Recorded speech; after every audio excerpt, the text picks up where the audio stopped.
हमें दो सीरीज दे रखी हैं, सीरीज 1 और सीरीज 2, और हमें उनके कन्वर्जेंस चेक करनी है। तो सबसे पहले मैं सीरीज 2 को चेक कर लेता हूँ। उसका अगर मैं un लिखता हूँ तो वो क्या होगा, 1/n raise to the power 3n plus 2 divided by 2n। तो इसको हम इजी से सॉल्व कर सकते हैं बाय कंपैरिजन टेस्ट। जो पावर में है 3n plus 2 divided by 2n, इसको मैं लिख सकता हूँ 3/2 प्लस 1/n, जो कि ग्रेटर होगा, या हम लिख सकते हैं ये ग्रेटर होगा 3/2 से। और अगर हम इसका बेस n ले लेते हैं, यानी कि इनको पावर बना देते हैं, तब भी ये सेम रिजल्ट को होल्ड करेंगे, यानी कि इनइक्वालिटी होल्ड रहेगी। लेकिन जैसे हम रेसिप्रोकल करेंगे, 1/n raise to the power 3/2 plus 1/n less than हो जाएगा 1/n raise to the power 3/2।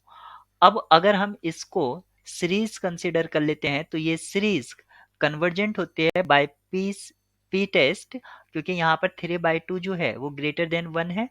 तो सेकेंड वन जो सीरीज है वो आपकी कन्वर्जेंट है। अगर कन्वर्जेंट है तो यहाँ पर ऑप्शन डी में डाइवर्जेंट कहा है, ऑप्शन ए में भी डाइवर्जेंट कहा है, तो दो ऑप्शन आपके डिस्कार्ड हो जाते हैं। अब ऑप्शन, यानी कि जो सीरीज फर्स्ट है, वो कंफर्म कर देगी कि हाँ हमारा करेक्ट ऑप्शन क्या है। अगर मैं फर्स्ट सीरीज के लिए अगर un लिखता हूँ, उसमें मैं रेशियो टेस्ट अप्लाई कर देता हूँ। यानी कि रेशियो टेस्ट क्या होगा, un प्लस 1, इसका मोड और limit n tends to infinity. अगर ये लिमिट ग्रेटर देन 1 है तो मैं बोलूंगा कन्वर्जेंट है, अदरवाइज डाइवर्जेंट है। तो सबसे पहले मैं लिखूंगा 2n factorial into 3n factorial divided by n factorial into 4n factorial, और इंटू में होगा un प्लस 1, यानी कि मैं लिख रहा हूं un प्लस 1। तो ये हो जाएगा n plus 1 factorial into 4n plus 4 factorial divided by 2n plus 2 factorial into 3n plus 3 factorial. अब इसको सिर्फ मुझे सिंप्लीफाई करना होगा। सिंप्लीफाई करने के लिए मैं क्या लिखूंगा, ये हो जाएगा, फर्स्ट में जो है सेम रहने देता हूं मैं, into 3n factorial divided by n factorial into 4n factorial, और इसको मैं एक्सपेंड करता हूं n plus 1 into n factorial into 4n plus 4, 4n plus 3, एक एक मैं माइनस करता जा रहा हूँ, 4n प्लस 2 और 4n plus 1 into 4n factorial. ऐसे ही डिनोमिनेटर में करूंगा मैं 2n plus 2, 2n plus 1 into 2n factorial into, अब सेकेंड जो 3n प्लस 3 है उसके लिए 3n प्लस 3, 3n प्लस 2 और 3n plus 1 into 3n factorial. 3n factorial से 3n फैक्टोरियल, 2n फैक्टोरियल से 2n फैक्टोरियल, ऐसे ही इससे ये कैंसिल आउट हो जाएगा, और 4n फैक्टोरियल से ये। हमें जो एक्सप्रेशन बचेगा उसमें से अगर आप n कॉमन ले लेंगे और limit n tends to infinity, ये साथ में ही मैं कर रहा हूं क्योंकि आप इतने कैलकुलेशन बिल्डअप आपकी है तो आप कर सकते हैं। फर्स्ट से आएगा 1 प्लस 1/n, फिर यहाँ से आएगा 4 नेक्स्ट से आएगा 4 + 3/n, फिर 4 + 2/n, और लास्ट में आएगा 4 + 1/n। यहाँ से मैंने n कॉमन लिया, क्योंकि यहाँ से कितने n कॉमन लिए हैं मैंने, 1 2 3 4 5, 5 ब्रैकेट्स थे, 5 से मैंने 5n कॉमन लिए, नीचे भी हमारे पास 5n है, तो वहां से ये n की पावर 5 से पूरा कैंसिल आउट हो जाएगा। जो हमें रिमेनिंग ब्रैकेट मिल रहे हैं वो होंगे 2 + 2/n, 2n + 1/n, फिर 3n प्लस 3 + 3 + 3/n, फिर 3 + 2/n, और फिर 3n+1/n।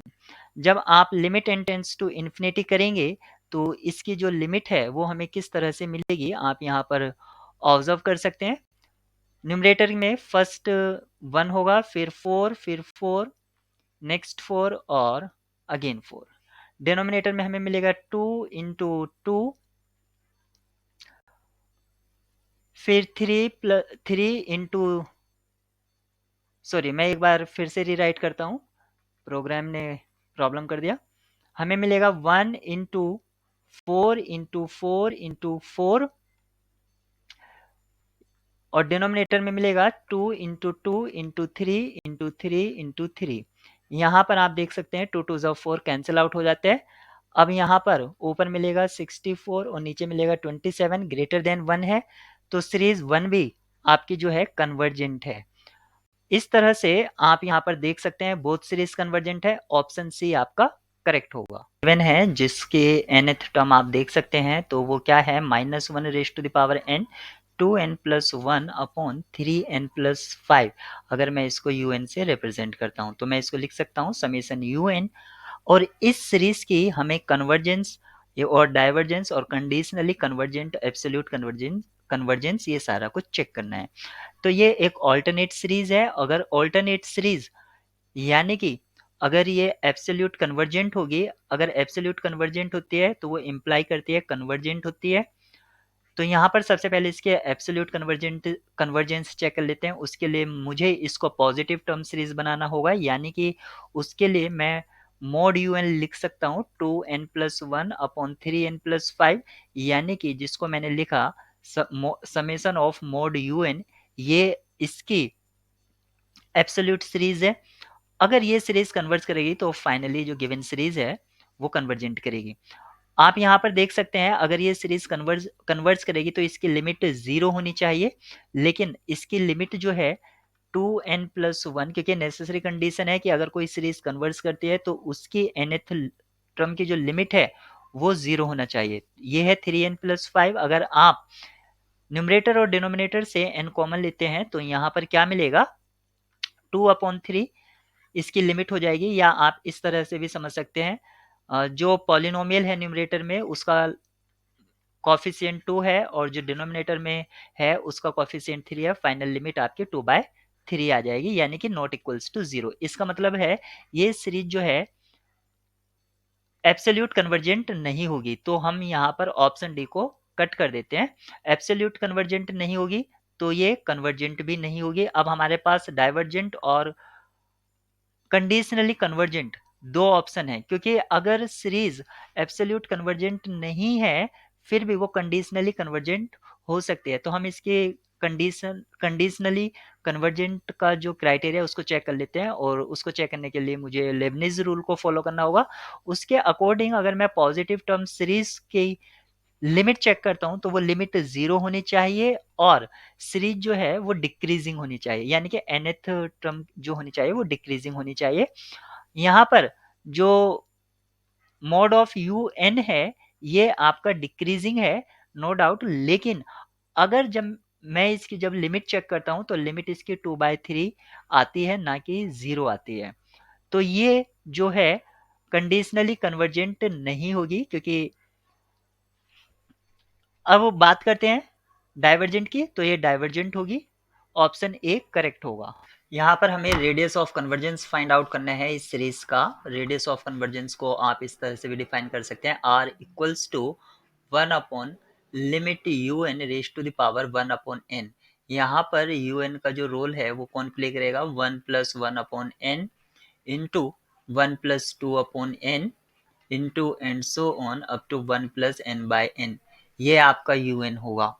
अब आपको यहाँ पर इसकी लिमिट फाइंड आउट करनी है, तो सबसे पहले मैं मान लेता हूँ कि L equals to limit n tends to infinity un raise to the power 1/n, और जिसको मैं लिख सकता हूँ L equals to limit n tends to infinity 1+1/n 1+2/n and so on 1+n/n, और इसकी पावर थी 1/n। यहाँ पर क्योंकि पावर में आपके 0 है और ये इनसाइड ब्रैकेट इन्फिनिटी है, तो infinity raise to the power 0 एक इंडिटरमिनेट फॉर्म आ रहा है। इसको सॉल्व करने के लिए आप log ले लेंगे बोथ साइड, तो मैं log ले लेता हूँ। log L equals to limit of log और log ऑफ लिमिट सेम होता है, तो मैंने इसको लिखा 1/n log दिस, और log प्रॉपर्टी से ये क्या हो जाएगा, अलग अलग डिस्ट्रीब्यूट हो जाएगा, यानी कि 1 + 1/n plus log 1 + 2/n plus and so on plus log 1 + n/n। इस तरह से मैंने log को अलग अलग टर्म्स में लिख दिया।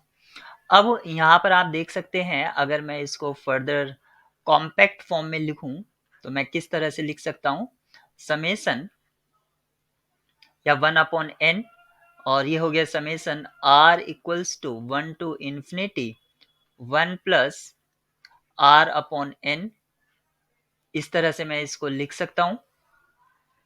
और अब आप यहाँ पर देख सकते हैं, ये जो एक्सप्रेशन है, इसको अगर मैं इन टर्म्स ऑफ लिमिट लिखता हूँ तो इसको मैं क्या लिख सकता हूँ, ये लिमिट के फॉर्म में लिखा है, आपने पढ़ा होगा definite integral as a Riemann sum, तो उस कंसेप्ट को मैं यहाँ पर यूज करता हूँ। उस कंसेप्ट के अकॉर्डिंग मैं इसको लिख सकता हूँ 0 to 1 1 + x, क्योंकि log में था तो ये हो जाएगा log dx, और लेफ्ट हैंड साइड में चल ही रहा था आपका log l। अब आप यहाँ पर इंटीग्रेशन बाय पार्ट्स अप्लाई कर सकते हैं। इंटीग्रेशन बाय पार्ट्स अगर अप्लाई करते हैं तो ये मिलेगा आपको x log 1 + x, और इसकी लिमिट रहेगी 0 से 1 माइनस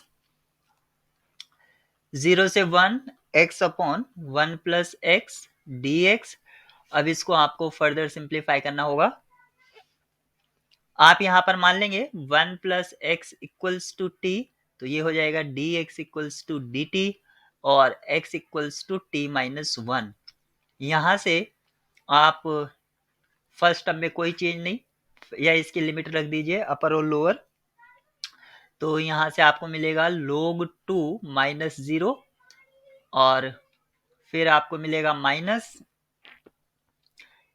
इसको अगर सिंप्लीफाई करते हैं तो ये हमें मिलेगा x की जगह t - 1 पुट करते हैं, तो t - 1/t dt, इसको हमें इंटीग्रेट करना होगा, और यहाँ पर t की न्यू लिमिट्स यूज करेंगे, अदरवाइज पहले इंटीग्रेशन फाइंड आउट कर लेंगे और बाद में ओरिजिनल लिमिट रख सकते हैं।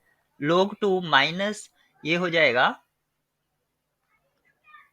t का हो जाएगा, सॉरी यहाँ पर आएगा ये 1, तो ये होगा t - log t, और इसकी लिमिट रहेगी, अभी हम इसकी लिमिट नहीं लिख रहे हैं क्योंकि हम ओरिजिनल लिमिट का यूज करेंगे, तो और t को रिप्लेस कर देता हूं मैं 1 + x माइनस log 1 + x। अब मैं इसकी ओरिजिनल लिमिट्स को यूज कर सकता हूं जो 0 से 1 थी। अब इसको हमें सिर्फ सिंप्लीफाई करना है, सिंप्लीफाई करके हमें यहाँ पर क्या मिलेगा, log 2 माइनस 2 log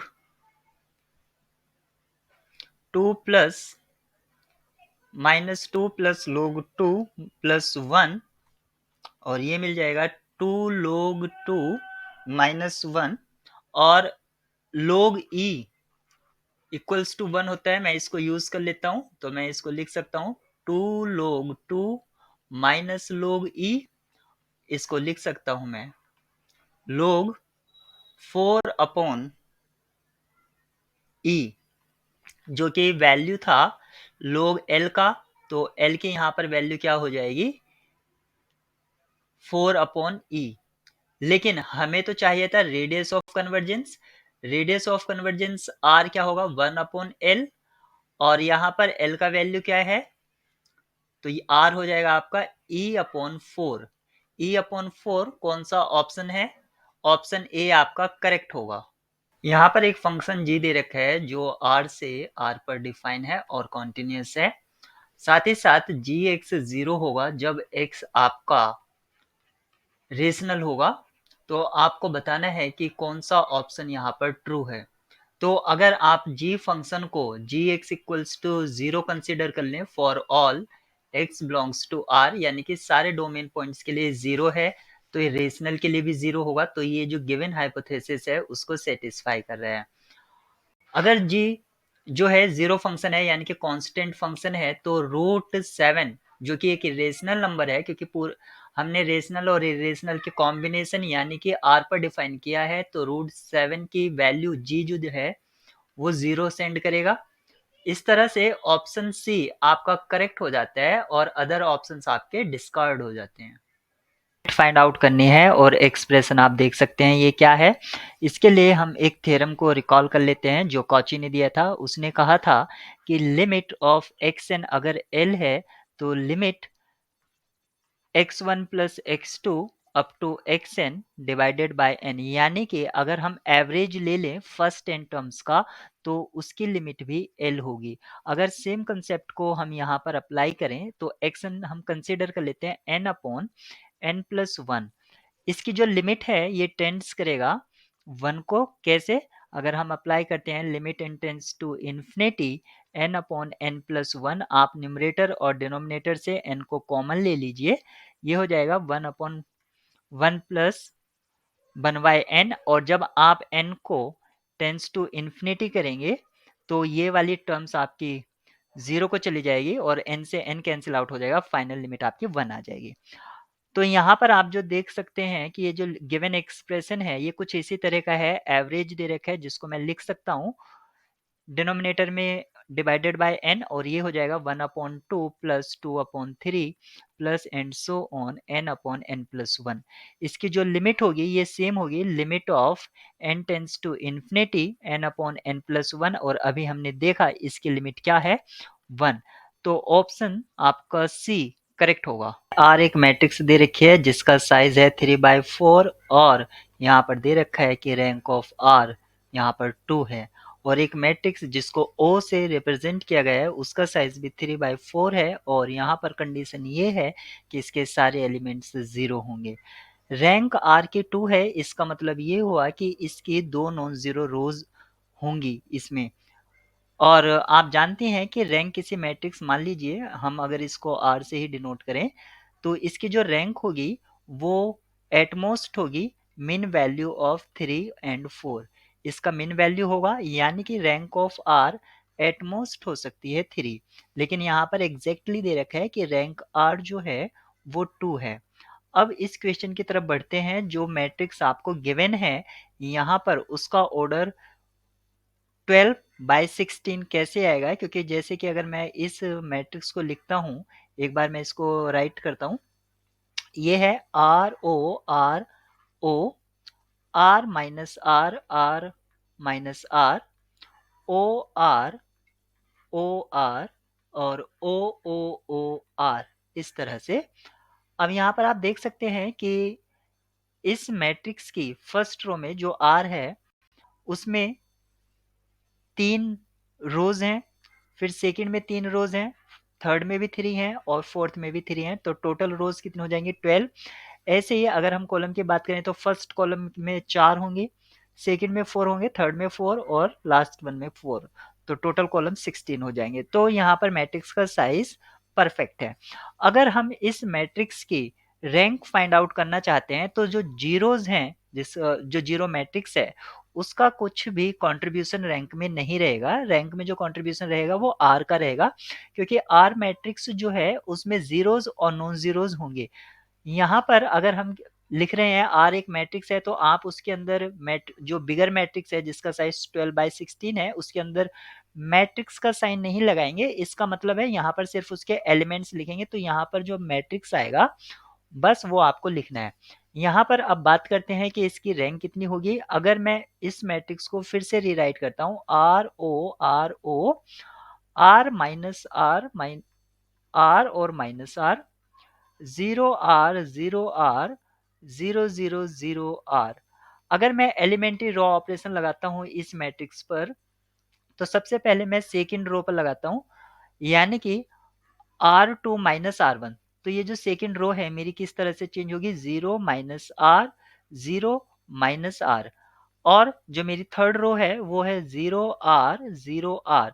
अब सेकंड रो और थर्ड रो आप देख सकते हैं प्रोपोर्शनल में है। रैंक फाइंड आउट करने के लिए अगर प्रोपोर्शनल में है तो एक किसी को डिलीट कर सकते हैं।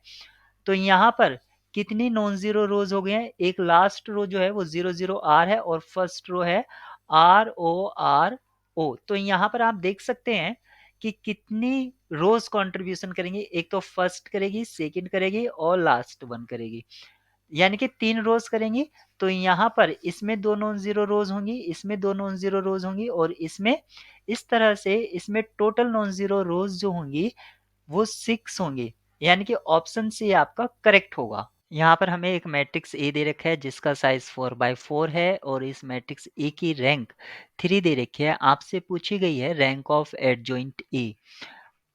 यहाँ पर अगर आपको एक रिजल्ट पता है तो इसका आप क्विकली आंसर कर सकते हैं। एडजॉइंट का अगर हमें रैंक फाइंड आउट करना है तो वो गिवन मैट्रिक्स की रैंक में क्या रिलेशन देती है। अगर रैंक ऑफ ए आपकी n है, n क्या है, n is the size of the matrix, तो इसके एडजॉइंट का रैंक भी आपका n होगा।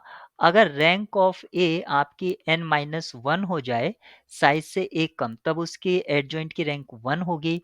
और रैंक ऑफ ए अगर एट मोस्ट n-2 है, तब उसके एडजॉइंट की रैंक 0 होगी।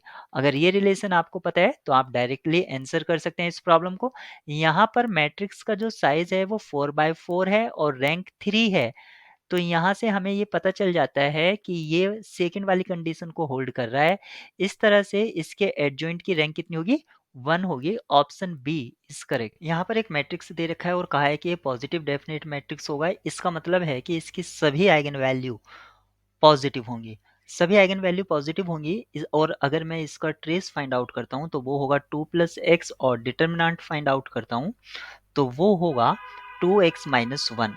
अब ऑप्शन ए को चेक करते हैं कि अगर x ग्रेटर देन 0 होगा तो हम एक specific point x equals to half choose कर लेते हैं और इस डिटर्मिनेंट फंक्शन में पुट करके देखते हैं। 2 इंटू हाफ माइनस 1, ये वैल्यू आएगी 0, यानी कि डिटर्मिनेंट 0 आएगा हाफ पर। इसका मीनिंग हुआ कि एटलीस्ट 1 आइगन वैल्यू 0 होगी और हमें चाहिए सभी eigen value positive. Option A तो पॉसिबल नहीं है।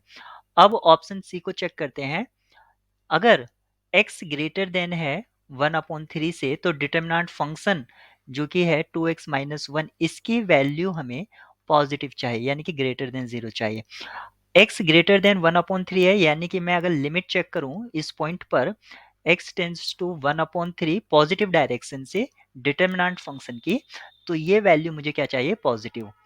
तो इसको अगर मैं चेक करता हूं तो इसको मैं लिख सकता हूं limit h tends to 0 2 into 1/3 plus h-1, और जब मैं लिमिट लूंगा तो ये होगा 2/3 - 1।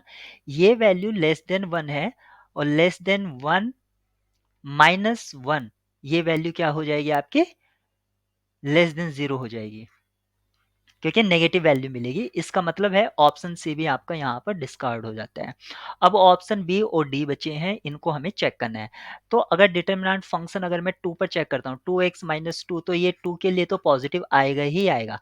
लेकिन अगर मैं यहाँ पर x ग्रेटर देन हाफ के लिए अगर चेक करता हूँ तो एक हाफ से बड़ी वैल्यू ले लेता हूँ, जैसे कि 0.6 ले लिया, ये हाफ से बड़ी वैल्यू है।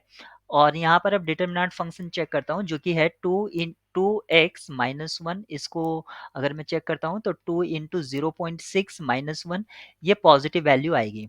अब देखिए हमारा जो ये प्रॉब्लम है, x ग्रेटर देन हाफ के लिए भी ट्रू है और x ग्रेटर देन 2 के लिए भी ट्रू है। लेकिन ये एमसीक्यू बेस्ड प्रॉब्लम है और उसमें कहा गया है इफ एंड ओनली इफ। अगर हम ये कंडीशन ले लेते हैं तो कुछ पॉइंट्स रह जाएंगे पॉजिटिव डेफिनेट मैट्रिक्स को फाइंड आउट करने के लिए। यानी कि एक तरह से इसके लिए यूनिवर्सल ये होगा, यानी कि x ग्रेटर देन हाफ, तो ये ऑप्शन हमारा ट्रू होगा और ऑप्शन डी डिस्कार्ड होगा। Option B is correct. X Y Z तीन लीनियरली इंडिपेंडेंट वेक्टर्स कहा गया है R4 के, यानी कि एक्स वाई जेड बिलोंग्स करते हैं R4 में और ये Li वेक्टर्स हैं। तो आपसे पूछा गया है कि इनका x plus Y, Y plus Z और z प्लस एक्स जो होंगे ये लीनियरली इंडिपेंडेंट होंगे या डिपेंडेंट होंगे और स्पैनिंग अ टू डायमेंशनल सब स्पेस। तो किस तरह से होंगे ये कंडीशन, चार कंडीशन है, इन पर आप यहाँ पर ऑप्शंस में देख सकते हैं। तो अगर मैं ये मान लेता हूँ इनका मैं मैट्रिक्स रिप्रेजेंटेशन लिखता हूँ, तो मैं इसको कैसे लिखूंगा, 1 1 0 1 1 और लास्ट हो जाएगा 1 1। इस तरह से ये इसका मैट्रिक्स रिप्रेजेंटेशन होगा। यानी कि मैंने माना C टाइम्स V1, इसको मैंने बोल दिया V1, ये V2, ये V3, C times V1 plus C2 V2 plus C3 V3 equals to 0। और Li होने के लिए हमें यहाँ पर C1 C2 C3 सभी 0 चाहिए, यानी कि डिटर्मिनेंट यहाँ पर हमें इसका 0 चाहिए।